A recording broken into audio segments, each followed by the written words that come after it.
Alors vous êtes nouveau à la foi pour les jeunes, est-ce que vous pouvez vous présenter? Bonjour, je suis Diane Dubois, une élève de dernière année de l'École nationale supérieure des mines de Saint-Étienne. Là, je suis actuellement en échange au Canada et j'ai adhéré à la foi il y a peu parce que je partage les valeurs défendues par la foi, par conviction et aussi vis-à-vis de mes projets professionnels. Moi, je m'appelle Alpha Sow. Originairement, je suis de la Guinée, de nationalité canadienne. Ça fait plusieurs années que je travaille déjà dans le cadre de la francophonie canadienne en milieu minoritaire.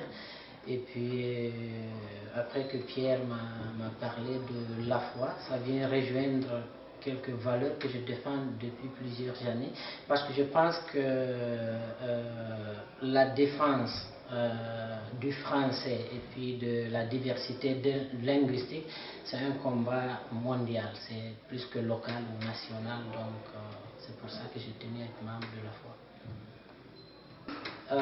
Vois-tu Diane, moi depuis 2001, je vis ici au Canada. Ça m'a amené à aller jusqu'à Yellowknife dans le Grand Nord, d'être directeur d'une radio francophone.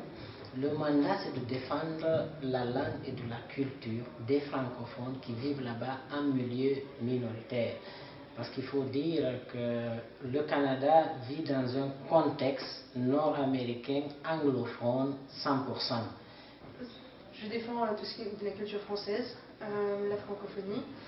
Mais ce qui m'intéressait dans la foi, c'était avant tout la défense de toutes les cultures, du multilinguisme, puisqu'il est souvent question dans le manifeste du multilinguisme, du multiculturalisme.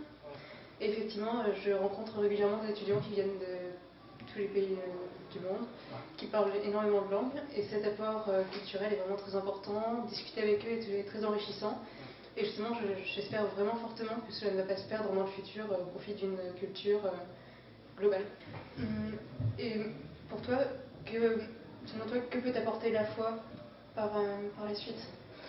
C'est pouvoir continuer dans ce que je crois.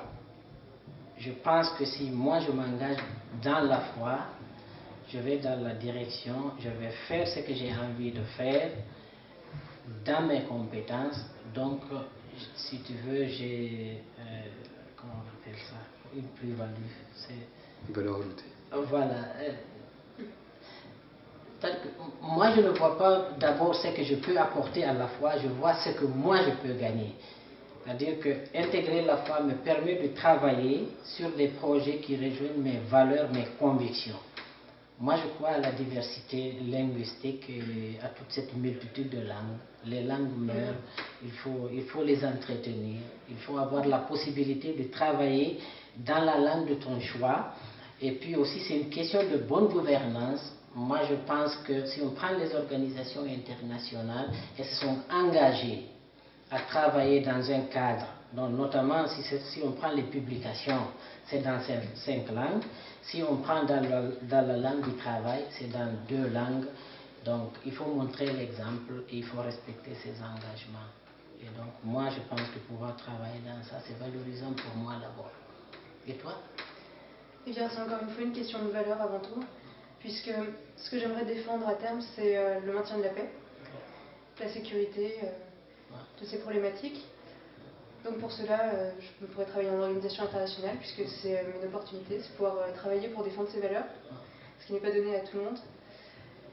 C'est vraiment une chance de pouvoir faire cela, et je pense que la foi peut m'aider en m'aidant à mieux participer, à participer à des projets qui vont m'aider à définir mieux les problématiques, mieux les résoudre, et à aller dans le sens de mon projet professionnel aussi. Moi, pour continuer dans le sens que tu dis, je pense que promouvoir la diversité linguistique dans les organisations internationales, c'est une question de justice sociale. Parce que si tu prends par exemple un Africain vivant en Afrique, qui a une langue nationale, mais qui s'exprime en français, c'est tout à fait légitime qu'on parle en français pour qu'il comprenne. C'est-à-dire que lui qui est en Afrique, il a les mêmes droits qu'un Américain vivant aux États-Unis.